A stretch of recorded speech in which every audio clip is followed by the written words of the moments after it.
pada saat ini saya akan membahas tentang pembahasan soal pilihan ganda yang menjadi salah satu referensi kalian belajar untuk UTS. Ya, jadi ini saya beri judul Midterm Simulation Test. Jadi simulasi tes untuk UTS. Seperti itu. Nah, saya kurang tahu apakah dosen teman-teman khususnya FEB Unpad sudah menginformasikan apakah ujiannya itu pilihan ganda atau esai, tetapi berdasarkan pengalaman saya waktu tahun lalu ya, itu mata kuliah pengantar makro, pengantar mikro itu 2 kali UTS-nya pilihan ganda. Sumber soalnya juga kurang lebih sama ya, ada di internet juga sebenarnya. Dan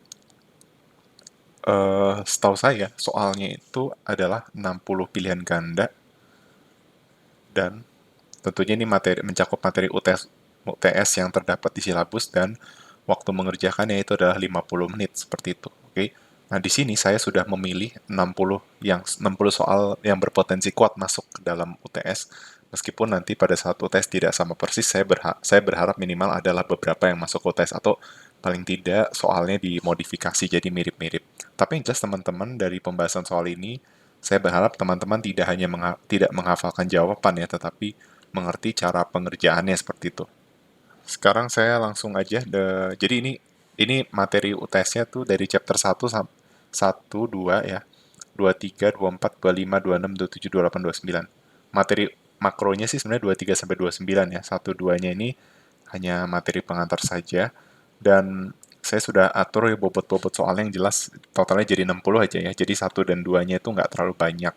Lebih banyak di 23, 24 seperti itu. Oke. Nah, ingat materinya adalah 10 Principle of Economics. Soalnya adalah menaikkan pajak dan meningkatkan welfare payments itu akan apa? Ya, yang kalau pertama dibilang market power itu turun, ya. Market power turun. Ya. Terus kedua itu membuktikan adanya free lunch, ya. Lalu yang C itu improve efisiensi, dan jadi maksudnya at the expense itu meningkatkan efisiensi tapi mengorbankan equity gitu. Terus ke D itu nggak ada semuanya. Meningkatkan equity tapi mengorbankan efisiensi. Nah, kita lihat dulu dari sisi racing taxes ya. Menaikkan pajak itu berarti apa yang akan terjadi ketika pajak itu naik? Sudah pasti dia itu efisiensi sebenarnya dikorbankan. Kita nggak ada kaitannya ya dengan market power ya, meningkatkan pajak, karena di mikro dulu kita udah sempat bahas ya, market power itu adalah ability to influence price ya. Jadi kemampuan pasar dalam mempengaruhi harga, yang atau di imperfect competition nih, PQ gini ya. Ini mikro banget lah ya. Yang jelas nggak ada kaitannya dengan pajak. Karena memang pajak itu akan mengubah harga, tapi mereka tetap memiliki kemampuan untuk menentukan harga. Seperti itu. Nah, tapi clue-nya juga increasing welfare payment. Nah, yang jelas dengan meningkatkan pajak, teman-teman udah belajar lah ya konsep di mikro nih ya. Ini kita punya demand, ini kita punya supply, ya kan? Kalau pajak itu menggeser supply ke kiri atas, sehingga apa yang terjadi, kuantitasnya itu berkurang. Padahal kuantitas optimalnya di sini. Nah, berarti sudah pasti sebenarnya lebih tidak efisien, atau efisiensi itu dikorbankan, sehingga opsi improve efisiensi sudah bisa kita coret. Opsi non of the answer itu belum bisa kita coret, tapi reduce market power itu juga kita coret ya, karena market power-nya tetap ada gitu ketika meningkatkan pajak. Oke. Okay. Market power itu hanya bisa berkurang kalau di mikro kita belajar kalau seandainya jumlah pemainnya lebih banyak, sehingga penentuan harganya itu jadi ditentukan lebih bersama-sama, jadi lebih kompetitif. Jadi nggak ada kaitannya sama pajak ya. Nah, terus provide that there is such a thing as a free lunch. Ini juga nggak benar ya, karena sebenarnya dari statement ini aja menunjukkan adanya trade-off. Jadi free lunch itu udah pasti nggak ada. Nah, terus yang E. Nah, ini yang saya bold tuh jawaban yang benar ya. Dikatakan bahwa dengan meningkatkan pajak dan meningkatkan welfare payment, maka equity itu akan meningkat dan itu mengorbankan efisiensi. Nah, kenapa opsi ini benar? Karena dengan meningkatkan pajak, tadi kita udah bisa lihat dari penjelasan kurva sederhana, kuantitas optimal itu berkurang ya, jadi dia tidak menjadi efisien produk hasil produksinya. Nah, tapi di satu sisi ada redistribusi gitu. Ketika pajaknya ini pajaknya ditingkatkan dan dia juga menaikkan welfare payment, pembayaran untuk welfare. Nah, welfare itu kan berarti secara bersama-sama kan. Nah, berarti itu akan yang tadinya misalnya punya penghasilan miskin, ya penghasilan kecil dan miskin itu dia meningkat welfare-nya, ya sehingga equity itu meningkat, ya jadi lebih lebih distribusi lebih adil gitu. Makanya benar improve equity at the expense di satu sisi mengorbankan efisiensi gitu ya. Semoga pertanyaan nomor 1 penjelasan saya cukup jelas. Nah, sekarang kita masuk ke pertanyaan kedua. High and persistent inflation is caused by. Nah, teman-teman mesti tahu high itu kan tinggi, persistent itu artinya secara terus-menerus. Oke. Nah, bicara tentang inflasi itu kita bicara dari dua masa ya, dua jangka waktu, yaitu short run dan long run. Oke. Nah, kalau short run itu disebabkan oleh demand pull inflation atau cost push inflation, sedangkan di long run itu adalah akibat money supply. Nah, dari opsi sini kan high and persistent, berarti dia bicara inflasi di jangka panjang. Nah, yang mengacu terhadap pencetakan uang, peningkatan money supply, itu adalah opsi C, ya, di mana pemerintah itu mencetak uang terlalu banyak. Oke. Nah, tapi kalau A itu union increasing wage too much. Nah, ini berarti cost push. Ya, ada cost push inflation. OPEC raising the price of oil too much. Price of oil itu berarti price of input. Cost push juga. Kan? Regulation raising the cost of production too much. Cost push. Nanti kalau ada opsi demand pull, teman-teman jangan terjebak ya, karena beda sendiri gitu. Mungkin nanti ada opsi E gitu ya, yang berkaitan dengan demand pull. Itu teman-teman jangan terjebak, pilihnya yang berkaitan dengan peningkatan money supply. Gitu. Oke.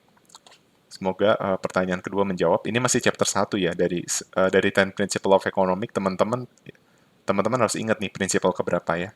Silahkan diingat-ingat lagi coba. Ini prinsipal keberapa nih yang kalau government print too much money, maka akan terjadi inflasi. Ada tuh di 10 Principle of Economics. Semoga tidak keluar ya soal PG yang 10 Principle of Economics urutan keberapa, karena pasti teman-teman banyak yang lupa. Ya. Tapi untuk jaga-jaga teman-teman mungkin harus bikin catatan ya. 10 Principle of Economics itu ada apa aja ya. Yang jelas 10 Principle of Economics itu dibagi menjadi 3 part ya. Part pertama itu ada 4 yang bicara how people interact. Part kedua itu bicara tentang apa ya, how economic will as work ya, atau apa ya, how people make decision, terus how economy work as a whole ya, bagaimana ekonomi berjalan secara keseluruhan. Nah, jangan sampai ketukar, teman-teman baca aja sendiri ya, saya kalau bahas di sini akan terlalu panjang ya, waktu kita terbatas. Oke. Nah, sekarang kita masuk ke pertanyaan ketiga. Ini masih chapter 1 nih ya. Jadi, chapter 1 tuh masih ngebahas tentang 10 Principle of Economics. Jadi, pertanyaannya juga seputar 10 Principle of Economics. Oke. Okay. Question 3 ya. The Philip curve show that. Nah, ini ada di prinsipal keberapa nih yang berkaitan dengan Philip curve? Setahu saya prinsipal ke-9 ya. Prinsipal 9 atau 10 ya. Philip curve ya. Coba teman-teman lihat lagi ya. Oh, tadi yang price rise when the government print too much money itu prinsipal 9 ya. Itu prinsipal 9. Sedangkan kalau coba prinsipal 10 tuh, oh ya, ini prinsipal 10. Jadi tadi ini prinsipal 9 nih. Ya, ini bunyi dari prinsipal ke-9. Nah, ini Philip curve itu dibicarakan di 10. Intinya Philip curve menyatakan, saya nggak akan gambarkan Philip curve-nya, karena itu nanti ada materi secara sendiri, tapi yang teman-teman harus tahu adalah Philip curve menggambarkan short run ya, short run. Trade-off between inflation and unemployment. Makanya a decrease in inflation temporarily, ya, secara temporer ya. Ya, jadi kalau inflasi turun, unemployment itu naik seperti itu. bukan, kalau ada kata permanently itu harus dicoret. Permanently itu udah pasti salah ya, bukan itu. Oke. Jadi terjawab pertanyaan ketiga ya. Nah, sekarang kita masuk ke pertanyaan keempat. Productivity can be increased by, ya, produktivitas itu bisa meningkat dengan, jawabannya ini ya, meningkatkan education of worker. Kenapa? Karena dengan meningkatkan education of worker itu akan meningkatkan, ingat, berarti ini masih chapter 1 ya sebenarnya ya. Tapi ini berkaitan juga dengan chapter 25 ya, production and growth. Teman-teman ingat aja fungsi produksi itu kan ada capital sama labor. Oke, kurang lebih seperti ini. Ini adalah TVP, total factor productivity. Ini capital, ini labor. Yang jelas meningkatkan capital itu meningkatkan produksi, meningkatkan labor itu juga meningkatkan produksi. Total factor productivity meningkat itu juga meningkatkan produksi. Nah, tapi ingat, ini kan kalau di pengantar mikro ya belajarnya cuma capital labor ya. Sama mungkin disinggung juga tentang TVP atau total factor TFP ya, total factor productivity. Tapi ingat, sekarang kita belajar ada komponen lain yaitu HC atau human capital. Human capital itu adalah skill yang dimiliki oleh si labor, baik itu unskilled labor maupun high skill labor atau ya professional labor. Semuanya punya human capital, dan human capital itu diperoleh dari education, health, dan lain sebagainya, and training gitu ya. Nah, berarti dengan meningkatkan education of worker, human capital akan naik. Nah, dampak human capital terhadap produksi itu positif. Makanya produksi meningkat berarti dia semakin produktif. Kalau restricting trade with foreign country atau membatasi perdagangan dengan negara lain atau luar negeri, itu justru berarti mengurangi produksi karena trade with foreign country itu berarti kan berkaitan dengan ekspor dan impor. Ya, kalau ekspor berkurang, GDP juga turun. Nah, teman-teman juga nanti ini nggak dijelaskan ya. Kalau impor itu turun, kan teman-teman tahu ya persamaan GDP itu C plus I plus G plus X kurang M. Nah, ini kalau di pengantar makro belum komplit nih. Yang jelas kalau kalau ekspor turun, GDP itu turun. Ini masuk akal ya. X-nya turun, Y-nya turun. Nah, tapi nih kalau impor turun, sebenarnya kalau impor itu turun, kita nggak bisa bilang GDP langsung naik. Kenapa? Karena sebenarnya impor itu ada di konsumsi. Jadi konsumsi itu ada yang konsumsi domestik, konsumsi impor, investasi impor, investasi I can learn to understand you ya. much better if I can get familiar with the Jadi apa namanya? Ada konsumsi apa namanya? Ada konsumsi yang di apa namanya? Konsumsi yang di domestik, ada konsumsi yang diimpor, dan ya jadi seperti itu. Investasi juga ada yang dari impor, ada yang dari domestik. Nah, government expenditure itu juga ada yang diimpor dan ada juga yang domestik seperti itu. Sehingga sebenarnya dengan mengurangi impor itu bisa mengurangi C, I, dan G. Gitu. Mungkin kalau ini konstan ya, impor turun, GDP naik. Nah, tapi masalahnya CIG-nya kan ikut turun. Nah, penurunannya itu seberapa besar? Apakah penurunannya itu terlalu besar sehingga menyebabkan GDP turun? Makanya ini kayak dengan impor turun, GDP itu belum tentu turun sebenarnya. GDP itu belum tentu naik, malah bisa turun seperti itu. Tapi yang jelas membatasi perdagangan itu mengurangi produktivitas. Itu aja lah simpelnya kalau di pengantar makro. Nah, terus karena pembahasan CIG lebih dalam itu sebenarnya di ekonomi input output, di ekonomi perencanaan itu. Oke. Nah, terus ini meningkatkan union wages atau menaikkan minimum wages itu justru akan mengurangi labor. Teman-teman udah belajar di chapter unemployment gitu. Ini tuh menambah unemployment. Karena kan kalau wage-nya naik, berarti perusahaan mempekerjakan lebih sedikit kan. Nah, pekerja lebih sedikit berarti output lebih sedikit. Nah, berarti udah pasti B, C, D ini salah. Oke.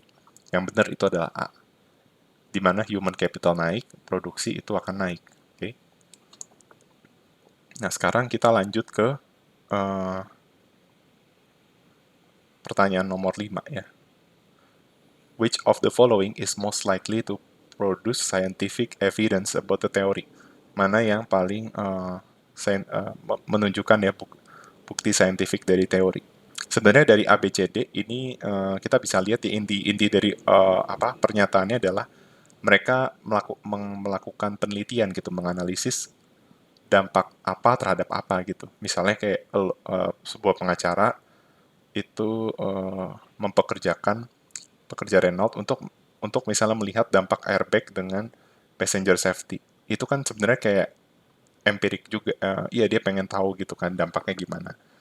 Yang opsi C itu juga sama, ya, mempekerjakan Trade Union Congress untuk melakukan riset dampak trade policy terhadap worker wages atau terhadap upah pekerja. Yang D juga sama ya, radio talk show host collecting data ya, bagaimana collecting data dari para pendengar on how capital market respond to taxation. Jadi sebenarnya yang B juga sama, tapi yang membedakan opsi A, B, C, D adalah di B itu ditekankan permanently employed. Jadi lebih tepatnya penelitiannya itu sifatnya jangka panjang ya. Dia bukan cuma bukan hanya temporarily, sehingga jawaban B ini yang benar karena dia most likely yang paling mendekati dalam memproduksi scientific evidence sehingga menjadi sebuah teori gitu. Karena kalau kita cuma mengadakan penelitian doang, ini chapter 2 ini kan thinking like an economist ya. Oke, thinking like. Nah, kalau seandainya kita cuma ngadain penelitian terhadap suatu daerah doang, itu kan sebenarnya kita belum bisa membuat sebuah teori. Ya kan? Dia hanya menunjukkan sebuah fenomena. Misalnya di daerah A itu sektor pertaniannya lebih maju daripada sektor non pertanian, tapi itu nggak bisa jadi sebuah teori gitu. Atau misalnya di desa A ternyata elastisitas beras itu lebih tinggi daripada elastisitas jagung. Nah itu belum bisa jadi teori karena dia cuma di desa A. Dan mungkin penelitiannya cuma dari tahun berapa ke tahun berapa. Nah tapi bayangin kalau ini seorang ekonom yang benar-benar secara permanen mempekerjakan leading university untuk menganalisis dampak bank regulation on lending to small business. Nah, karena karena ini sifatnya secara khusus, maka um, ini bisa kalau di hasil penelitiannya itu bisa jadi sebuah teori. Gitu. Karena memang ekonomi ini concern untuk mempekerjakan secara permanen leading university untuk menganalisis dampak regulasi bank terhadap peminjaman small business. Gitu. Yang lainnya itu hanya penelitian biasa dan itu tidak punya evidence yang cukup untuk menjadi sebuah teori. Intinya mah begitu ya. Oke. Nah, sekarang kita lanjut ke pertanyaan nomor 6 ya. Nah, ini tadi nomor 1 sampai 5 itu masih introduction ya. Jadi chapter 1 dan 2 ya. Dari 10 Principle of Economics dan Thinking Like an Economics. Thinking Like an Economics-nya cuma satu soal. Nah, 10 Principle of Economics berarti teman-teman mesti baca 10 principle ya. Mesti dimengerti gitu maksud dari 10 principle itu apa aja. Oke. Nah, saya prediksi karena itu materi introduction soalnya nggak begitu banyak, lebih banyak ke chapter selanjutnya, di mana misalnya chapter 2-3 ya. Nah, chapter 2-3 ini juga udah membahas tentang measuring a nation income atau GDP ya. Nah, soalnya adalah jika nominal GDP di tahun 2025 lebih besar dari nominal GDP di 2024, maka bagaimana outputnya? Oke. Ingat, nominal GDP itu adalah, rumusnya adalah harga di tahun tersebut dikali kuantitas di tahun tersebut. Artinya apa? Nominal GDP di 2024 itu adalah total dari produk di 2024 dikalikan dengan harga di tahun 2024 gitu. Seperti ini. Ya.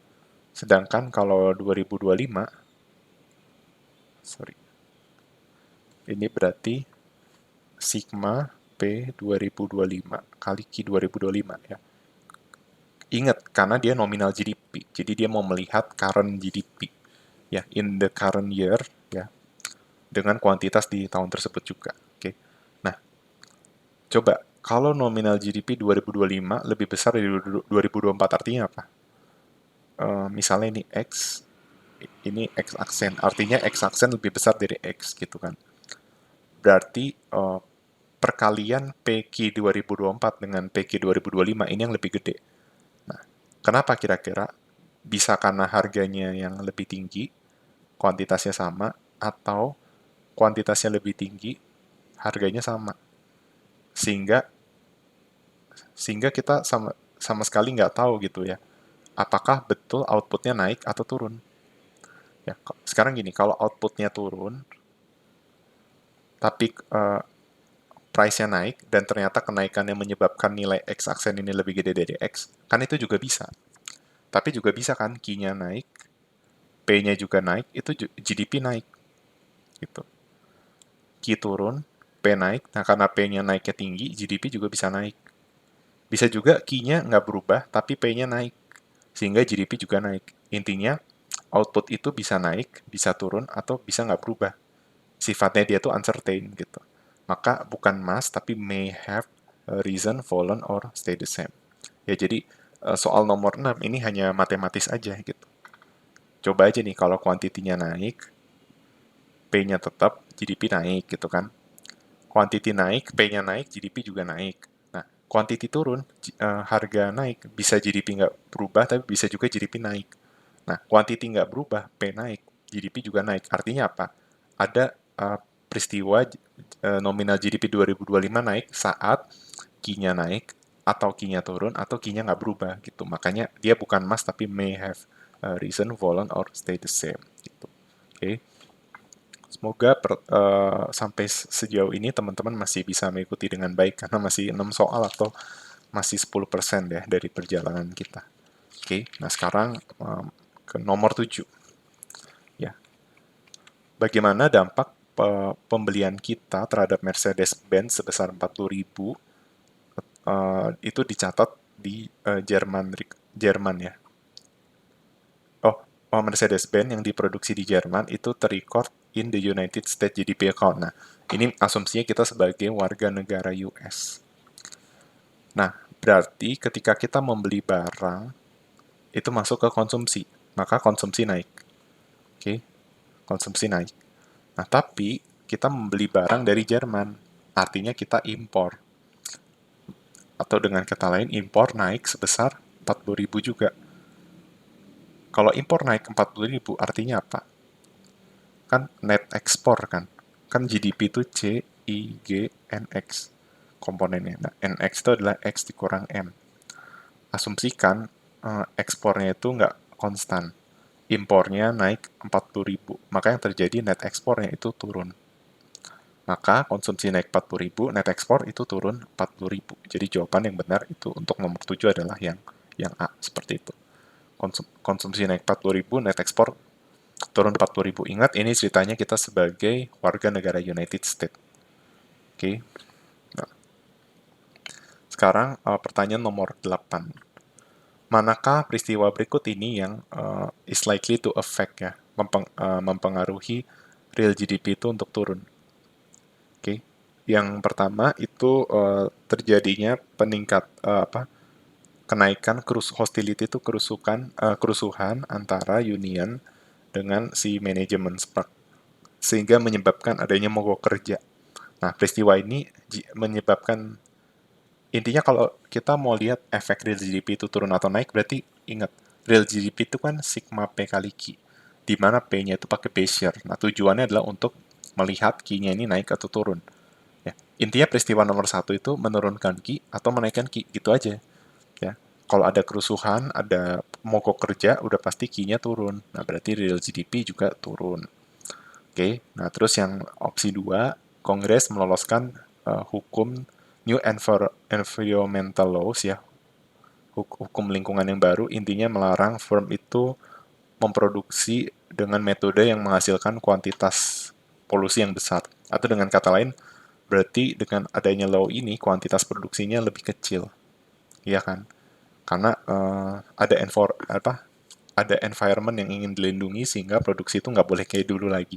Atau produksinya lebih kecil. Nah, berarti ada trade-off-nya. Trade-off-nya kuantitinya harus berkurang. Nah, berarti opsi 1 dan 2 menyebabkan kuantiti berkurang dan itu menyebabkan real GDP itu turun. Oke. Okay? Sedangkan kalau opsi 3, more high schools, banyakkan anak-anak SMA ya, high school drop out dari sekolah untuk bekerja. Nah, kalau untuk bekerja berarti ingat, dari high school student drop out dan mengambil pekerjaan, itu berarti gimana? Berarti labor force itu naik. Karena tadinya mereka dalam adult population, tapi mereka ada di not in labor force. Kan adult population itu ada not in labor force dengan labor force kan. Nah, ketika banyak high school student yang drop out tapi kerja, berarti dari not in labor force itu pada ke labor force. Nah, labor force-nya naik, nah itu berarti meningkatkan produksi. Gitu. Nah, berarti opsi 3 itu real GDP-nya justru naik kalau di opsi 3. Sedangkan opsi 1, 2 real GDP turun. Maka yang korek, yang benar itu adalah opsi 1 dan opsi 2. Seperti itu. Oke. Oke. Ya. Nah, sekarang kita lanjut nomor 9 ya. Nomor 9. Masih jauh ya. Sekarang nomor 9. Nomor 9 ini menjebak ya. If all quantity produce rise by 20% ya, jika kuantitas produksinya naik 20%, tapi harganya turun 20%, mana yang akan terjadi? Pasti teman-teman udah ngebayangin kan? Kan harganya turun. Kan harga GDP itu harga kali quantity, simpelnya. Kalau quantity turun, harga naik dalam jumlah yang sama, berarti kan seolah-olah nilai nominalnya itu nggak berubah. Karena kan Q-nya turun dan P-nya naik dalam jumlah yang sama. Nah, padahal nanti saya akan buktikan bahwa kelihatannya sama padahal berbeda. Oke, terus jadi orang suka seolah-olah nominal GDP-nya unchanged. Nah, tapi real GDP-nya itu udah pasti naik. Karena kan real GDP itu adalah P di base year dikali Q di base year. Ya kan? Nominal GDP itu adalah P di tahun tersebut dikali Q di year tersebut. Oke. Jadi antara real GDP sama nominal GDP harganya sama. Yang membedakan itu adalah kuantitasnya. Oke. Nah, misalnya kita mau cari real GDP. Nah, ingat harganya turun 20%. Artinya apa? Itu nggak ngefek ke real GDP. Karena harganya dia tetap pakai yang base year yang belum turun. Nah, tapi ketika quantity naik 20%, itu ngaruh ke real GDP. Sehingga Q-nya ini jadi plus 20%. Ya. Nih, mesti ingat nih, kalau misalnya Q naik 20%. Kan mula-mulanya itu adalah Q atau 100% Q. Berarti setelah naik 20% jadi 120% Q. Ya, 100% Q itu adalah Q. Kan 100% itu 100 per 100. Nah, 120% itu 120 per 100 atau 1,2 Q. Maka real GDP-nya jadi P dikali 1,2 Q. Sehingga real GDP-nya menjadi 1,2 PQ. Sedangkan nominal GDP-nya itu adalah PQ. Seperti itu. Oke. Maka real GDP naik dari PQ ke, kan kalau gini, kalau real GDP-nya kalau dia Q-nya nggak naik, jadi dia PQ. Tapi kalau Q-nya naik 20%, real GDP jadi 1,2 PQ. Maka real GDP itu udah pasti naik. Oke. Jadi opsi C, D, E itu kita bisa coret. Nah ini, tapi orang-orang suka terjebak kalau nominal GDP-nya itu unchanged. Padahal nominal GDP-nya itu false. Tahu dari mana sih? Nah, dari sini pembuktiannya. Oke. Pembuktian bahwa jika P naik 20%, lalu Q itu turun 20%, kebalik ya, P turun 20%, Q naik 20% ya. Itu nominal GDP bakal turun. Padahal kelihatannya nggak masuk akal. Harusnya kan persentasenya sama. Harusnya berarti GDP-nya juga sama. Gitu. Unchanged harusnya. Nah, saya akan buktikan. Kondisi mula-mulanya kan sigma P Q. Ya kan? 100% ya. Nah, tapi setelah ada peristiwa ini berarti jadi P turun 20% berarti jadi 80% P atau 0,8 P. Q naik 20% jadi 1,2 Q. Hasilnya apa? Hasilnya adalah 0,96 PQ. Nah, coba bandingin 0,96 PQ dengan PQ. Mana yang lebih besar? Yang lebih besar yang PQ. Artinya setelah ada penurunan harga 20% dan kenaikan kuantitas 20%, maka GDP itu justru turun. Turun sebesar 4%. Ya kan? Dari yang mula-mula PQ sekarang jadi 0,96 PQ. Kenapa hal ini terjadi? Ini sebenarnya permainan matematis saja kan. Misalnya PQ dengan P aksen Q aksen, di mana Misalnya P-nya itu turun sebesar X, dan Q-nya itu naik sebesar X. Nah, berarti kan ini hasilnya jadi 1 min X dikali 1 plus X dikali P kali Q. Nah, ingat 1 min X kali 1 plus X itu hasilnya adalah 1 min X kuadrat.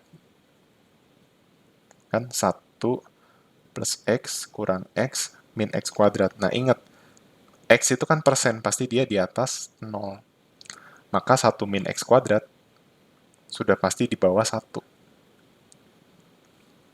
Karena nilai mula-mulanya PQ, dan 1 min X kuadrat kali PQ itu, di mana 1 min X kuadrat kurang dari 1, maka sudah pasti ini tuh lebih kecil.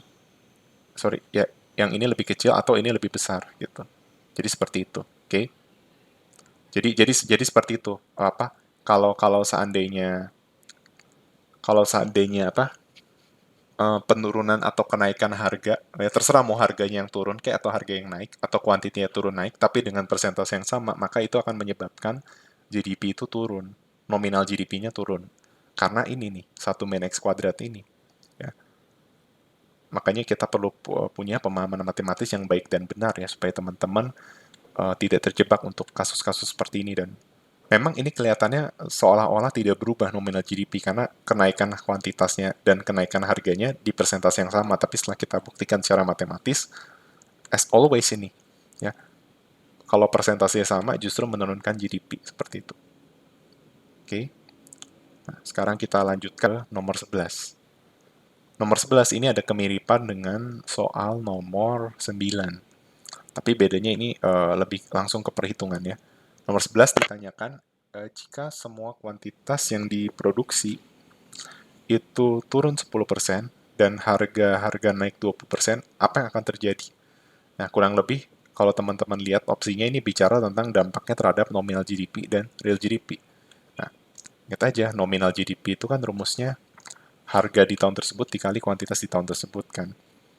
Nah, kita tulis dulu nih, kuantitas turun 10%, terus harga itu naik 20%. Berarti apa yang terjadi?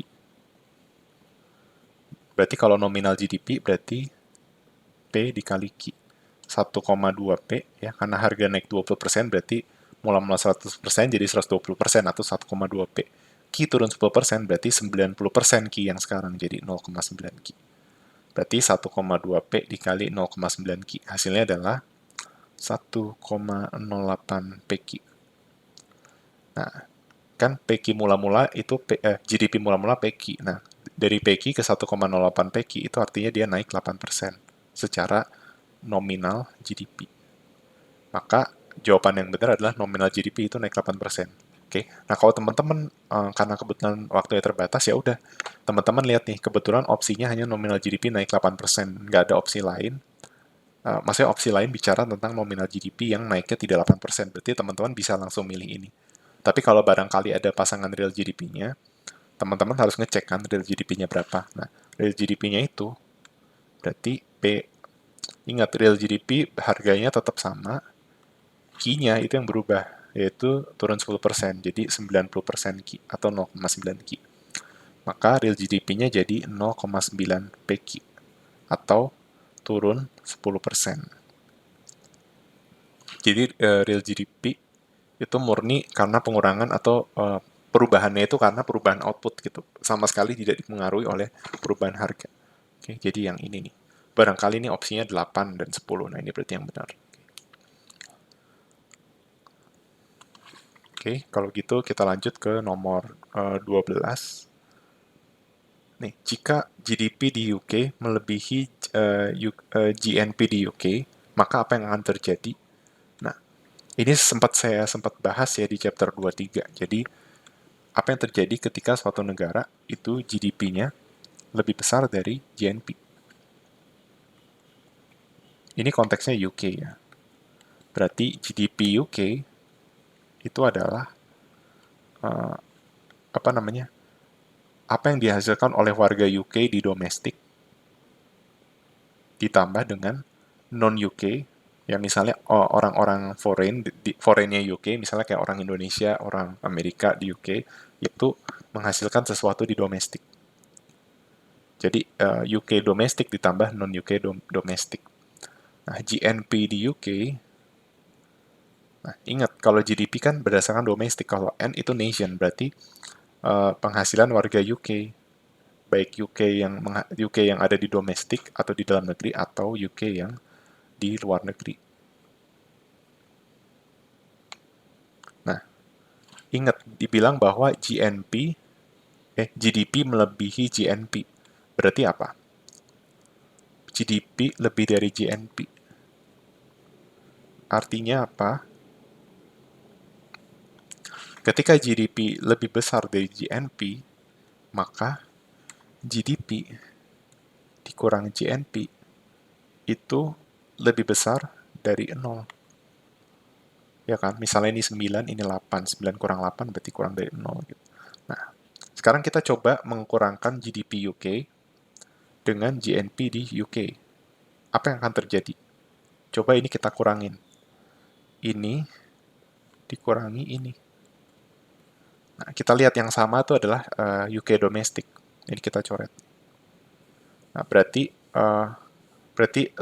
selisih GDP dan GNP itu adalah bicara tentang uh, apa yang dihasilkan oleh orang non-UK di domestik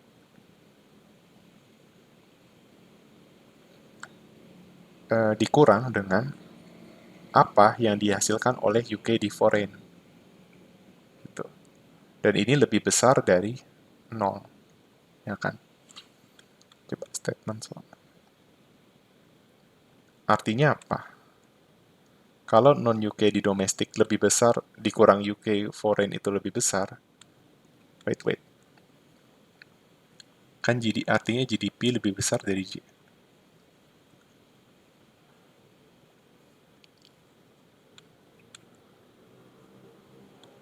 Nah, artinya apa? Kalau non-UK domestik dikurang UK foreign lebih besar dari 0, artinya non-UK domestik itu lebih besar dari UK di foreign. Sehingga ketika GDP lebih besar dari GNP di suatu negara, itu artinya apa? Yang dihasilkan oleh orang-orang luar di negara kita itu lebih besar daripada apa yang kita hasilkan di luar negeri. Itu kesimpulannya ya. Jadi ketika GDP lebih besar GNP, maka apa apa yang dihasilkan orang asing di negara kita di domestik itu lebih besar dari apa yang kita hasilkan di luar negeri.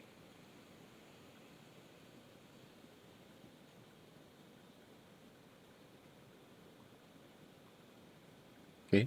Tapi sebaliknya kalau seandainya GNP-nya lebih kecil dari GDP, berarti apa?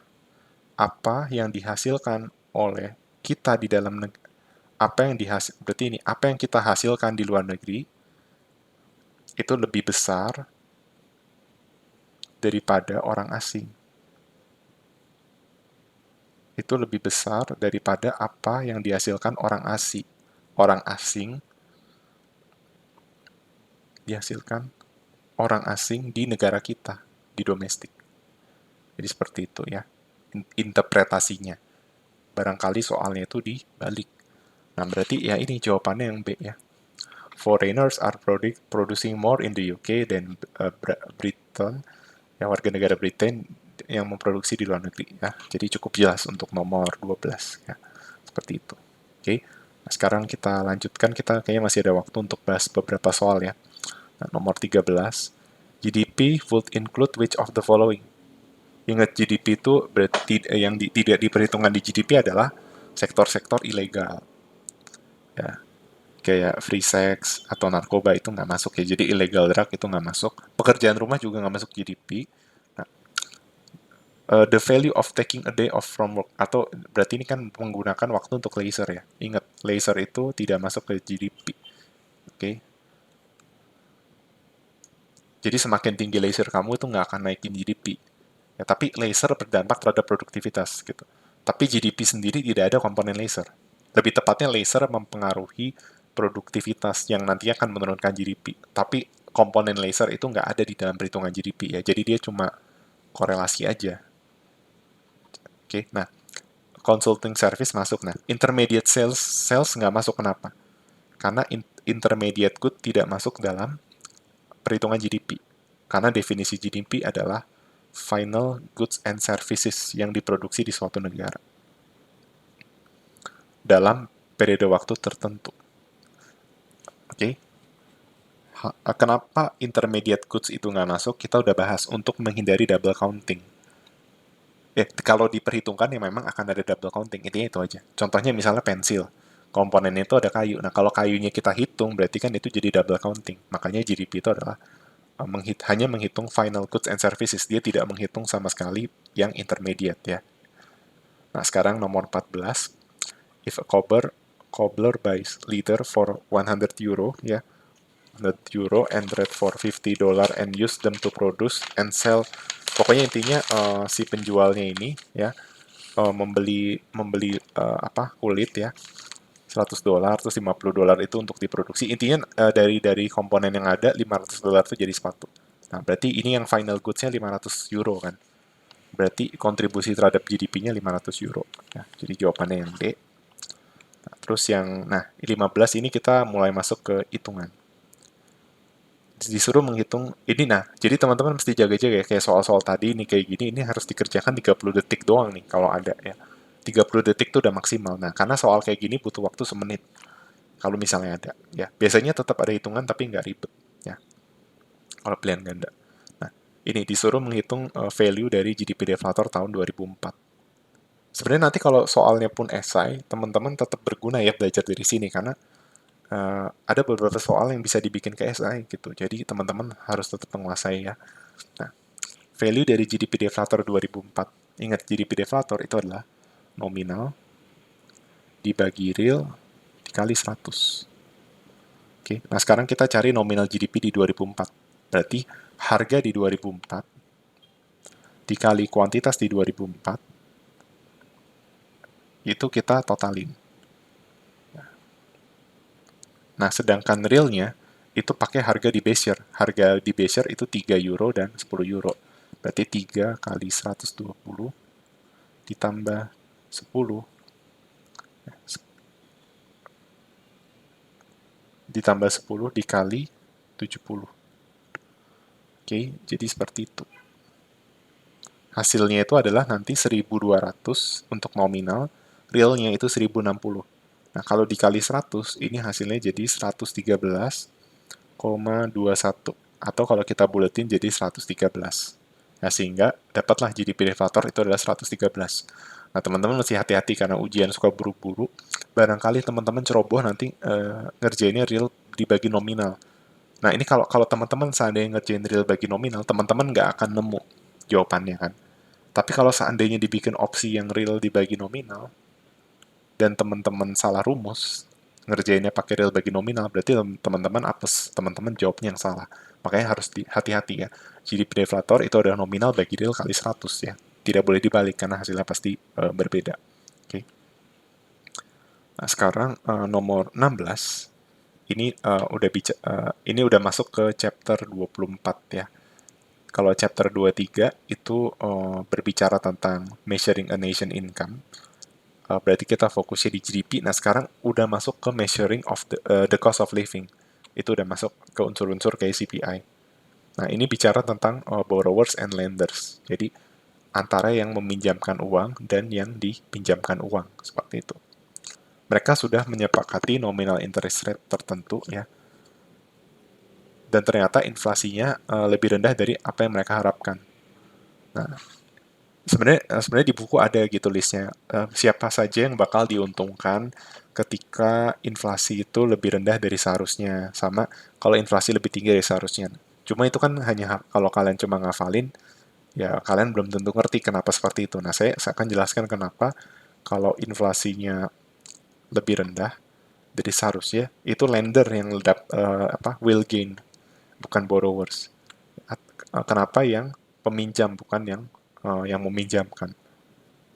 Borrowers itu yang meminjam, lender itu yang meminjamkan. Ya kan ya. Nah, jadi ketika kan berarti kalau bicara tentang nominal interest rate dengan inflation, berarti ini berkaitan dengan real interest rate kan. Ya nggak? Kan rumus dari real interest rate itu adalah nominal dikurang nominal interest rate dikurang dengan inflasi.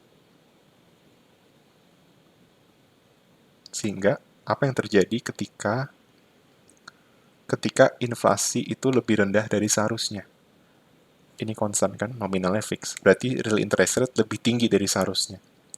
Nah, real interest rate yang lebih tinggi dari seharusnya itu menunjukkan apa?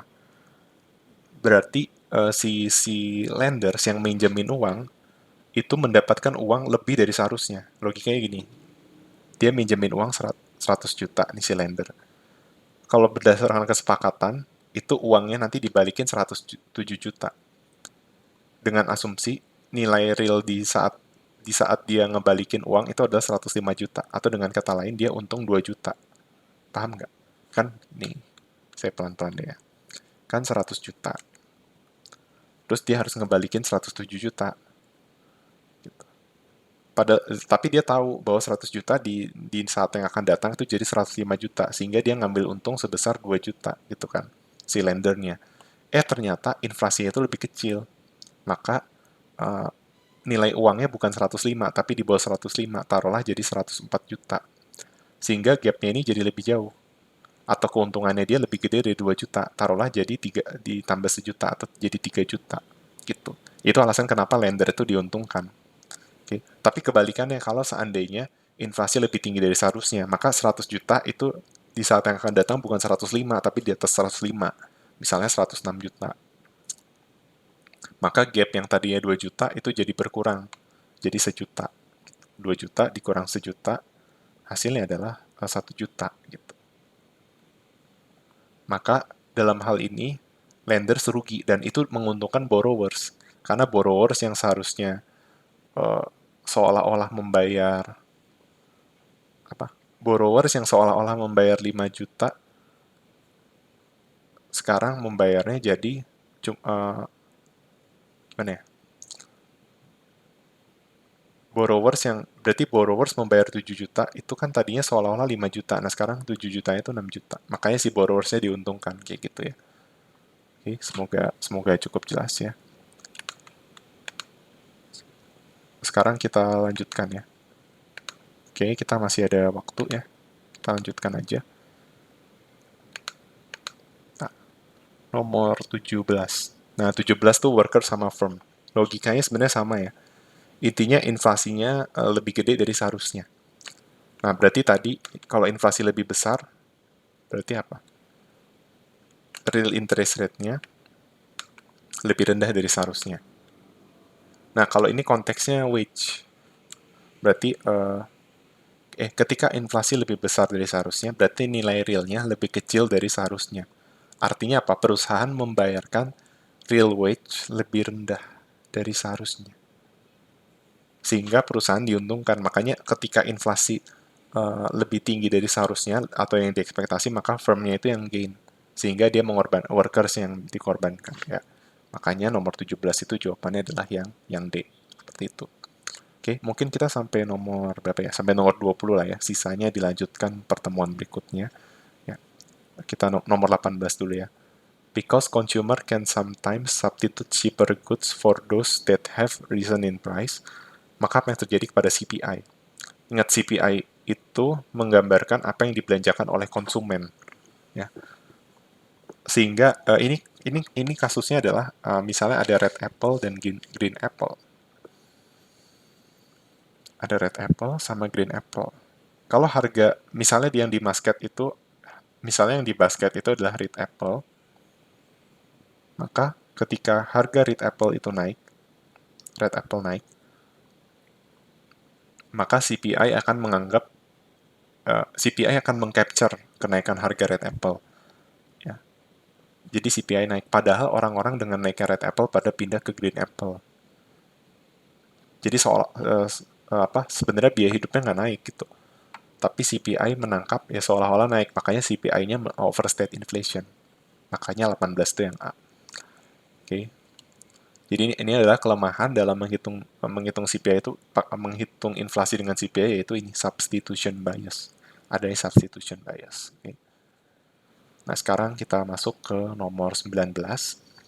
Ketika harga housing and real estate increase and the other price assume unchanged, jadi kalau harga perumahan itu naik dan other price-nya itu nggak berubah, apa yang terjadi pada core CPI dan producer price index?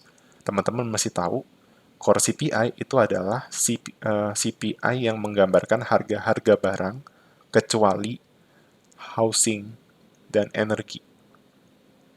Oke. Jadi seperti itu. Wait. Ya, housing dan energi ya, course. Atau cuma housing, tanpa. Jadi except housing, ya, except housing dan energi. Maka ketika harga housing dan energi misalnya naik, nah di sini housing doang, sudah pasti core CPI itu nggak berubah karena dia nggak memperhitungkan itu. Ya, maka core CPI unchanged. Producer price index itu kan mengukur barang-barang yang barang input, price of input kan, harga-harga input. Makanya producer price index itu juga unchanged, nggak berubah. Makanya jawabannya yang C seharusnya ya, yang nomor 19. Oke, seperti itu. Nah, terakhir nomor 20 ya. Selanjutnya nanti dibahas di pertemuan berikutnya aja karena waktunya udah nggak cukup. Nomor 20 ya. If a Pennsylvania gun manufacturer ya. Jadi misalnya yang jual senjata itu menaikkan harga senjata untuk dijual ke US Army, maka kenaikan harga itu akan meningkatkan apa? Jawabannya adalah GDP deflator tanpa meningkatkan CPI. Kenapa? Karena pembelian senjata yang nantinya dibeli oleh US Army itu asumsinya adalah tidak dibeli oleh konsumen, sehingga bisa kita bilang bahwa pembelian senjata itu tidak masuk ke dalam keranjang CPI atau mungkin masuk tapi dalam porsi yang kecil. Sedangkan pembelian US Army itu dalam jumlah yang besar, sehingga hal ini hanya akan berpengaruh ke GDP deflator. Kalau GDP deflator itu kan bedanya GDP deflator sama CPI kan, kalau GDP deflator itu menggambarkan kenaikan harga barang secara umum di negara tersebut, sedangkan CPI itu hanya typical consumer. Nah, masalah typical consumer itu nggak beli senjata, atau kalaupun beli senjata tuh jumlahnya kecil, nggak kayak US Army. Makanya, kenaikan harga senjata itu akan mempengaruhi kenaikan terhadap GDP deflator, bukan kepada CPI. Oke? Jadi demikian pembahasan sampai sejauh ini 20 soal. Silakan teman-teman boleh nonton ulang kalau ingin lebih mengerti, dan pastikan teman-teman menyaksikan video selanjutnya. Oke? Sekian dari saya. Terima kasih untuk perhatiannya. Semoga teman-teman bisa mengerti materi ini dengan baik.